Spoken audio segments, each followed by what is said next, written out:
Okay, sounds good. Thanks so much, Ben.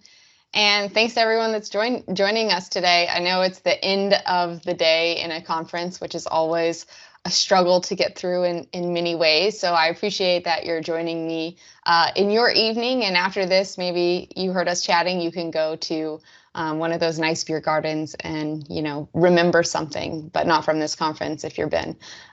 Um, but today we're going to be talking about networking, Azure SQL Database, and private link.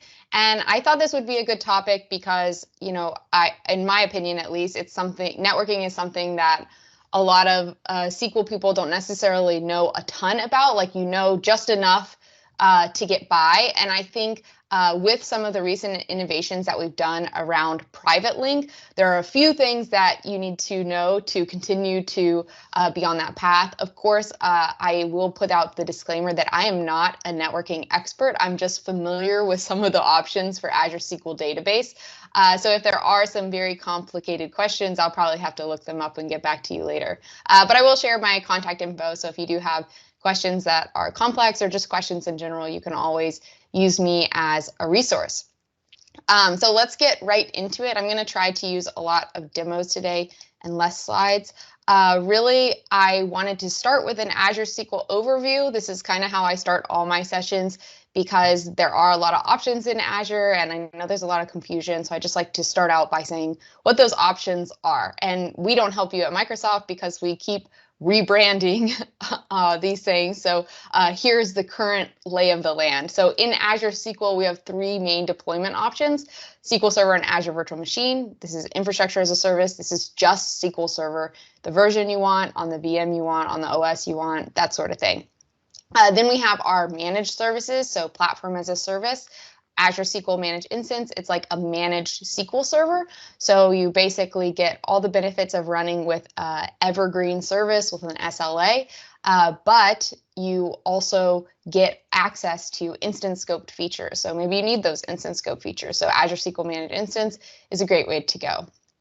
Then if you abstract a layer higher than that, say you don't care about the VM, you don't care about the server, you just want a database, Azure SQL Database is a great solution for that. And this is where like a lot of our big innovations recently have come, like serverless and hyperscale.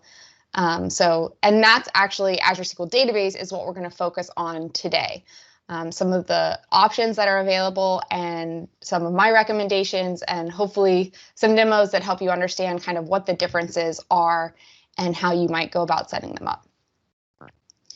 So before I get into network security, there's one other topic I wanted to talk about. So I have really just two main topics. We're going to talk about connectivity and we're going to talk about network security options. But I thought connectivity was a good place to start because I think this is something everyone can kind of relate to and have seen, hopefully, if they are using Azure SQL Database or even, in this case, Managed Instance today. So let's talk about it. And I want the laser pointer, so let me grab that. Okay, so let's say we have some sort of virtual machine or application that wants to connect to an Azure SQL database. Excuse me. So what's going to happen is there's two main methods to connect to that database. The first is called the proxy method. And in this method, what happens is every time you want to connect to the database, we're going to go to the gateway, and then the gateway is going to direct us to the database. So this works fine and is great. The only thing is that this means every time we want to get to the database, we're going through the gateway, which can introduce some extra latency. So what we also have is we have the redirect method. And in this method, what happens is we go to the gateway, we identify how to connect to the database, and then we're able to connect directly to the database from that point on. So as you might guess, just because of reducing that extra network hop, we are able to reduce the network latency to a sizable amount. Your results may vary based on your environment and where this application is sitting versus where your database is sitting. But in general, using the redirect method is going to be much faster from a network latency perspective. And you can even run tests on this. I've run some tests on this. It just takes a while to kind of run through all the tests so you get a good average. So I'm not going to do that today, but I do have resources which I'll share so you can try this yourself and see what your results actually are and how they compare to other things that I've seen. Now, the reason we don't do redirect by default for everything is because it does require opening this additional port. And I talked to our network security guy and tried to understand, because this port in my organization is open by default. But what he said, Rohit Nayak, he actually said that many organizations do not have this port open by default. And so just by default, what we'll do is we'll use redirect for services within Azure because we can manage that. But for resources outside of Azure, like your on-premises machine or your on-premises virtual machine, we're not going to do redirect by default because you might not be able to connect that way. We're going to do proxy by default, so you don't need that extra port. So if you have some applications outside of Azure and you notice any latency things, or even if you don't, I recommend trying to figure out if redirect is something that you can use, because it can reduce your network latency, which is always good, especially if you have a chatty application. But hopefully, as you move towards the cloud, you can figure out how to move towards less chatty applications. So that's kind of the connectivity architecture. Just wanted to briefly cover that. Really, the main meat of what I want to talk about today is network security for Azure SQL Database specifically. So I'm going to set the stage, and then we're going to use this for all the different scenarios that are available. And there are 4 main options that you have. So let's talk about what we have. So we have 3 virtual networks. So these dotted lines represent virtual networks. You see they say like VM, VNet, VM, VNet, and then the location of them, whether they're in West US or East US or East US or whatever. But so there's 3 virtual networks, and basically a virtual network allows us to group things together and then easily talk to each other for things within that virtual network. Now within each of these virtual networks, I just have an Azure VM with SQL on it saying, it's just connecting to SQL. So maybe it's SSMS, maybe it's Azure Data Studio, maybe it's actually not a virtual machine, it's actually like an Azure web app or something else. I just used VM, but it could really be any service that's trying to connect to Azure SQL Database. And then out here we have our Azure SQL Database logical server. And you also see some information about the DNS hierarchy. Now, using the demo, we'll actually go through all this ourselves, so I'm not going to cover that too much. And then we also have something that just represents on-prem. So how are you going to connect from on-prem? So these are kind of our scenarios, and now we're going to walk through how you might connect to these various things. All right, so the first option that you have is allow access to Azure services. And this is basically just a switch you flip in the portal. It's really easy to configure. And once you configure it, everything in Azure, if you have, the right username and password, everything in Azure can connect to this thing. So it makes it really easy to connect to things like Azure Data Factory, or if you have a really large organization, if lots of people need to connect to this, it makes it really easy. But this might not be so secure, because what it means is other organizations or other outside entities could connect to this from within Azure, and perhaps that's not something you want to be a possibility. So while this might be like the easiest, there are some security concerns. It's not the most secure. And then also, if you do this and this alone, you're not going to be able to connect to on-premises because, obviously it's not an Azure service. So the next option that you have is Firewall Rules. And while this looks almost identical to the previous diagram, except now you can connect to on-prem, because you can basically create a firewall rule for your on-prem network. What you're having to do actually to configure this is set up a firewall rule for each of these services. So just right here, you'll have 1, 2, 3, 4 firewall rules enabled in order for all of these things to connect. So that's fine.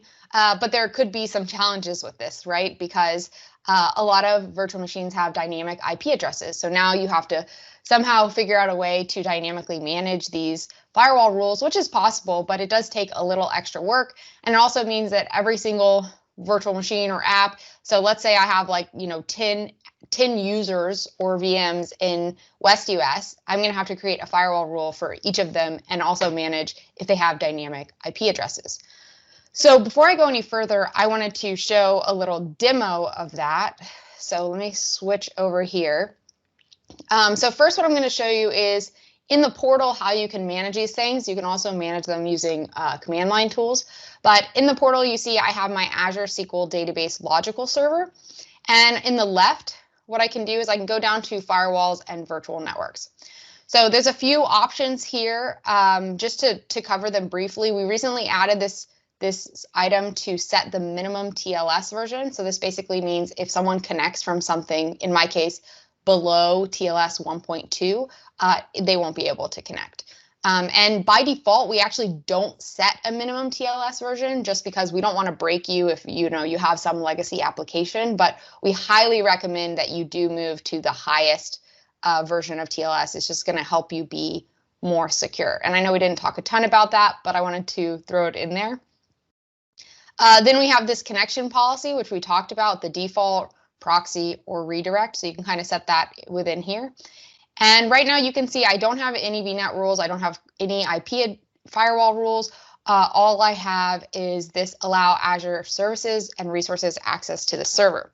So if I hop to SSMS, what you can see is I'm connected to that same logical database server, and using this DMV, DMExec connections, I can actually query what I'm connecting from. So this is the client net address of what I'm connecting from. So you see this IP address, it's a public IP address, and if you see, oh, that didn't work. If you see up at the top of my screen, it's actually the same IP address, so 52.170.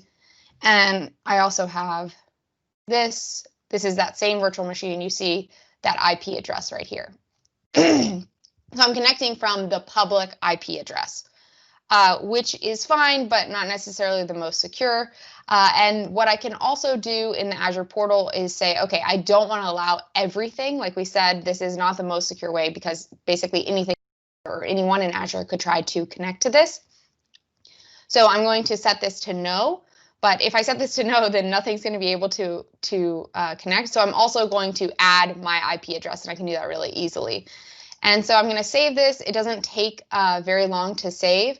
And then what I can do is I can go back to SSMS, and I can go ahead and just refresh this connection. So I'm just going to reconnect. And we can run it again and see we get the same result because we're still just connecting from this public IP address because that's a firewall rule that we set, and we're kind of coming in all through public networks. Okay, so that's kind of the first two options. Now I could use a combination if I wanted to of the allow access to Azure services and firewall rules. I could use some sort of combination, and that might be the easiest way for me to get connected to on-prem and also start playing around with things in Azure. All right, so if we go back to the slides, we're going to take a look at the next option that we came up with, which is virtual network rules. So this is really great because what you're able to do is you no longer have to manage all of these firewall rules for every single virtual machine, even if they're dynamic, that sort of thing. Virtual network rules is basically going to allow you to say, okay, everything in this virtual network is cool to connect to Azure SQL Database. So if I had, 10 applications or some users of some applications that use devices in this virtual network, I add one rule and now they can all access it. And they're also going to access it from their private IP address. So because they're connecting from inside a virtual network, they can use the private IP address, which makes it, that much more secure. Now, there are a few networking things just to be aware of. VNet to VNet, point to site, site to site, express route. These are just VNet peering. These are just ways of connecting virtual networks together. So actually in this setup, because I've used some of these networking things to connect things together, by adding a virtual network rule for this virtual network, I'm actually also adding access for all these other virtual networks that I have. So virtual network rules can make it a lot easier for us to connect. So let's take a look at that. So I'm just going to go back here. I'm going to go into the portal.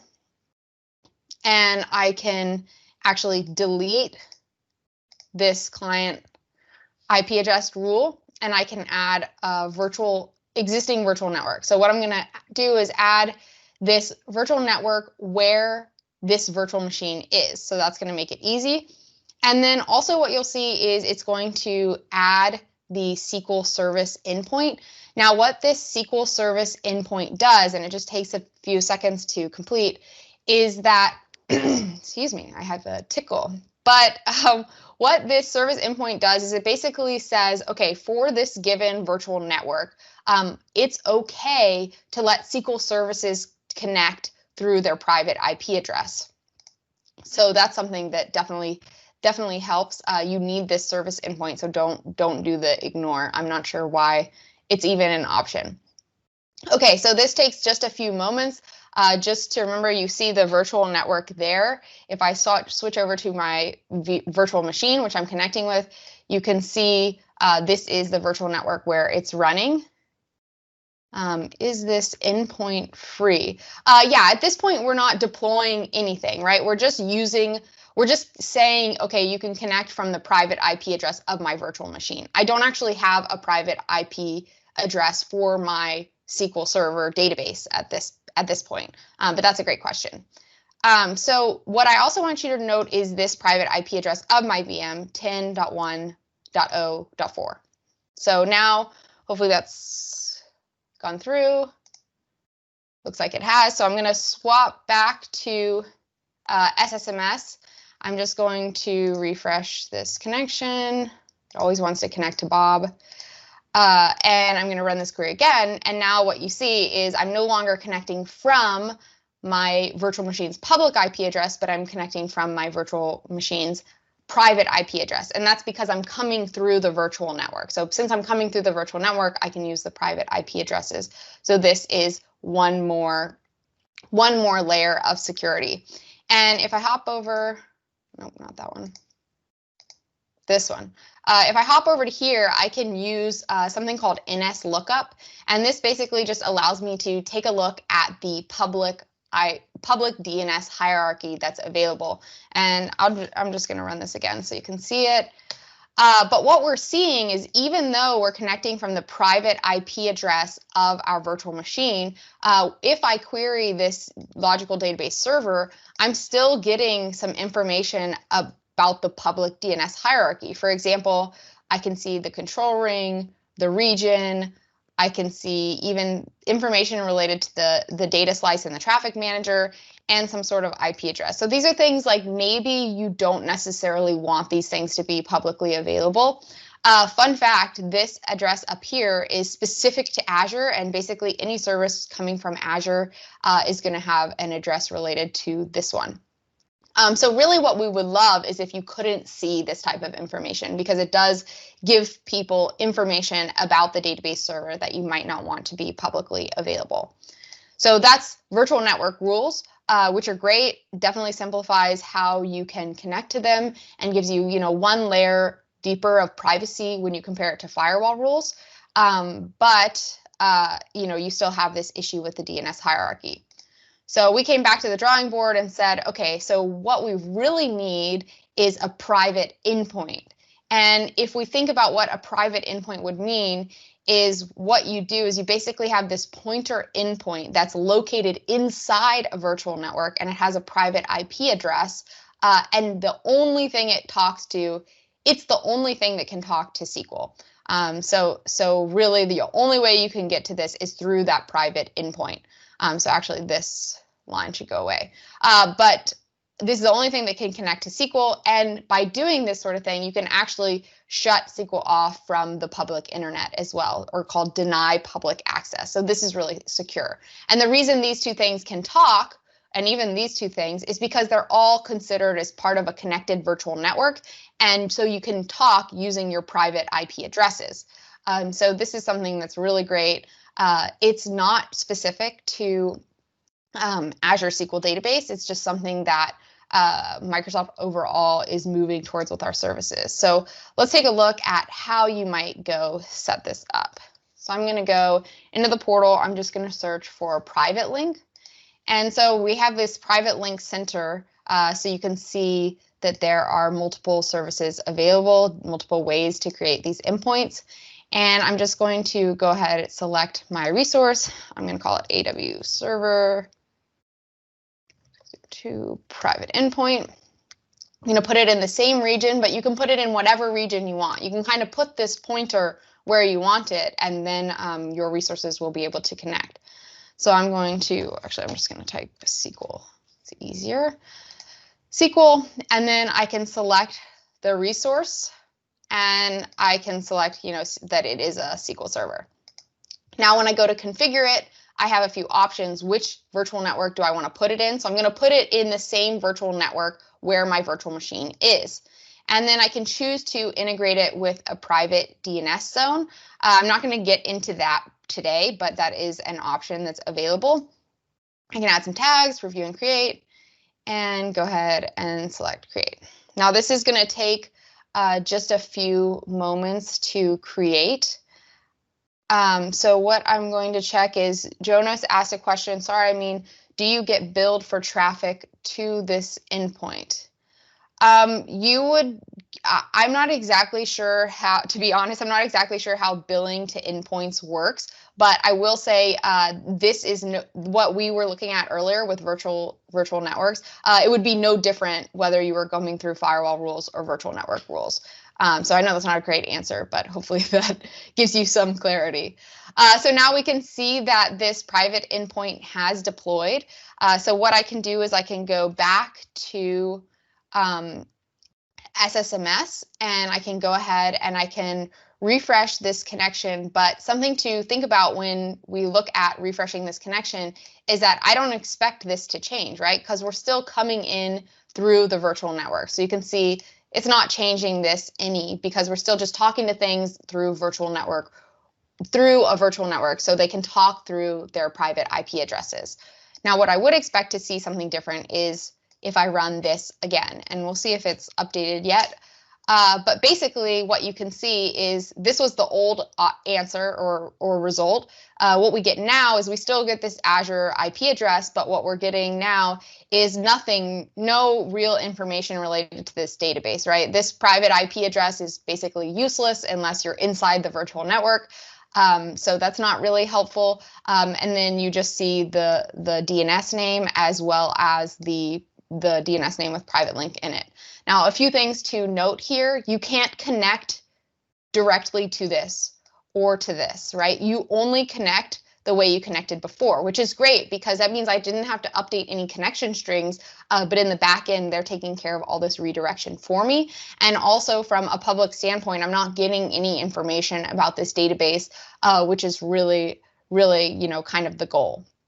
Now, if I hop back to the slides, just to review, we deployed this private endpoint inside a virtual network. So similar to virtual network rules, anything that has access to this virtual network now is going to be able to access this virtual machine. So it's similar configuration for your other resources to virtual network rules. If you were using virtual network rules already, there's probably not much that you need to do. And then the other thing I didn't mention is that we could also go back into the portal, go back to our database, our server. And now if I refresh this page, if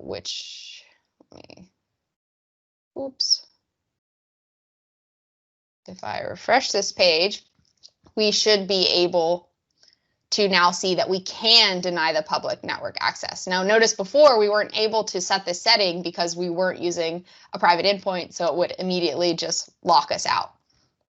So that's kind of the overview of the different options, and I know it was quick, but hopefully you kind of see the progression of how you go from the least secure but easy potentially way to connect to the most secure way to connect, which is private endpoint and denying public access.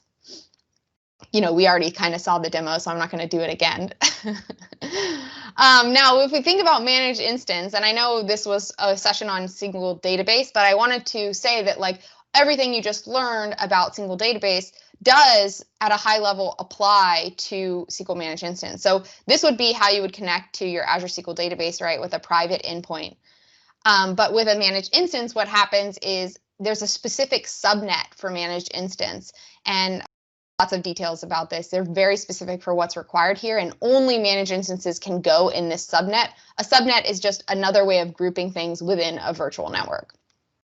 And their DNS hierarchy does have some sort of private IP address. Now, there are a few things that we're working on here to actually make this connection more like a true private endpoint like we saw previously. But this is very similar in the way that you would connect these virtual networks. And once you have access to the virtual network, then you have access to the managed instances. So I just wanted to call that out. So you don't have to start completely from scratch when you go to Azure SQL Managed Instance.